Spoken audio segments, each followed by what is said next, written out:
नमस्कार दोस्तों आज मैं आपको एक किस्सा सुनाता हूँ। हुआ यूँ कि एक बार भगवान कृष्ण और अर्जुन अपने महल से निकल कर घूमने के लिए जा रहे थे। रास्ते में उन्होंने देखा है कि एक ब्राह्मण भिक्षुक भीख माँग रहा था। तो अर्जुन को बड़ा उस पर दया आई।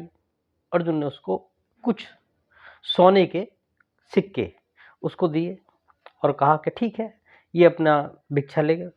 ब्राह्मण भी बहुत खुश कि उसको बहुत सारे सोने के सिक्के मिल गए थे। वो भी अपने रास्ते पे चल दिया लेकर के। रास्ते में उसका उसको कई कुछ एक चोर मिल गए और चोरों ने वो सारे सिक्के उससे छीन लिए। ब्राह्मण बड़ा अपने आप के मन को, अपने भाग्य को कोसता हुआ अपने घर पहुंचा। बड़ा दुखी था। अगले दिन हुआ कि फिर ब्राह्मण भिक्षा मांगने के लिए चला गया, उसी जगह पहुंचा।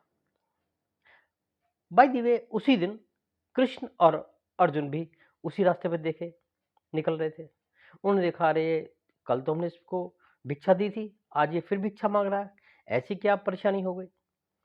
अर्जुन ने ब्राह्मण से पूछा क्या हुआ। ब्राह्मण ने सारी कहानी अर्जुन को बताई। अर्जुन ने कहा बहुत अच्छा। अर्जुन ने उसको एक हीरे का टुकड़ा दिया कि ये आज की भिक्षा है। ब्राह्मण भिक्षा लेकर फिर खुश हुआ और खूब प्रसन्न होता हुआ घर चला गया। और घर जाकर के उसने एक पुराने से घड़े के अंदर उस हीरो को छुपा दिया और बड़ा खुश हो गया कि कल मेरा जितना भी दरिद्रता है, गरीबी है, सब दूर हो जाएगी। हुआ यूं कि जो ब्राह्मण की जो पत्नी थी, वो रोज रोज मटका ले पानी भरे जाती थी। उस दिन हुआ कि मटका उसका टूट गया और वो जो मटका था जिसको कोई इस्तेमाल नहीं करता था, जिसमें ब्राह्मण ने हीरा रख दिया था, वो उसी को उठा के चल दी, लेके चल दी। नदी पे गई और नदी में जाकर के उसने जैसे ही पानी भरा, वो हीरा उसमें निकल गया। अब आ करके जब देखा उसने घर पे कि ब्राह्मण बड़ा परेशान, ढूंढ ढकोर कर रहा है, उसे कुछ मिल नहीं रहा। उसकी ब्राह्मण की पत्नी ने कहा कि क्या ढूंढ रहे हो। उसने बताया कि मैं ये इसमें हीरे मटके के अंदर मैंने एक हीरा रखा था। अब ब्राह्मण बड़ा दुखी कि ये तो मेरे भाग्य में नहीं है, मेरा भाग्य ही खोटा है। अब ब्राह्मण तीसरे दिन फिर भिक्षा मांगने के लिए निकला। उसी रास्ते पर फिर वही अर्जुन और कृष्ण मिले। अब अर्जुन ने कहा यार ये क्या है, पहले मैंने इसको सोने के सिक्के दिए, इसके चोर ने लूट लिए। अब दूसरा जो सिक्का दिया, हीरा दिया, वो कहीं गुम हो गया, पानी में चला गया, इसके साथ भाग्य में नहीं है। कृष्ण मुस्कुराए कि नहीं, ऐसा नहीं है। इसको आज अपनी मन पर लगी हुई है, अपने लिए लगा है, इच्छा इसकी अपनी है, अपनी इच्छाओं की पूर्ति करना है। कृष्ण ने उसको 2 रुपए दिए और भिक्षा चले के चला गया। अब ब्राह्मण भी कोसता रहा कि देखो इतने बड़े धनी लोग हैं, आज मुझे 2 ही रुपए दिए। ब्राह्मण लेके रास्ते में जा रहा था। रास्ते में उसे एक मछुआरा मिला। अब मछुआरा के उसमें देखा कि एक बड़ी मछली बहुत तड़प रही है। अब मछली तड़प रही है, उसने कहा 2 रुपए में क्या होगा, चलो ऐसा करता हूँ कि 2 रुपए से मछली ले करके और मैं इसको पानी में छोड़ दूंगा, मेरा भी पुण्य हो जाएगा कुछ। 2 रुपए मेरा तो कुछ बनेगा नहीं। उसने वो 2 रुपए दे करके मछुआरे को और मछली ले ली। और जब मछली ले ली तो मछली बड़ी तड़प रही थी। उसने देखा कि ये क्यों तड़प रही है। जब उसने उसके मुंह में देखा तो उसको वो हीरा दिखाई दिया।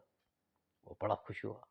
उसने वो हीरा निकाला और मछली को नदी में डाल करके और वो घर आया। और घर आने के बाद आने के लिए जब जैसे ही रास्ते में चला तो उसने कहा आज तो मैं बहुत बड़ा अमीर आदमी हो गया हूँ, मुझे मिल गया। ये चिल्लाता हुआ आ रहा था, बहुत प्रसन्न था, खुश था। अब जब कि आज तो मिल गया, शोर मचाता हुआ आ रहा था, तो उस रास्ते में चोर दिखाई दिए वही। चोर ने कहा ये तो शायद इसने मुझे पहचान लिया है, अब ये हमें राजा के पास ले जाएगा और फिर हमें दंड मिलेगा, हमें जेल हो जाएगी, कारावास हो जाएगी। उन्होंने जो चोरों ने जितना भी था, सोने के जो सिक्के थे, वो सब उसको दे दिए और ये प्रार्थना करी कि ब्राह्मण से कि आप राजा से इसकी शिकायत मत करना।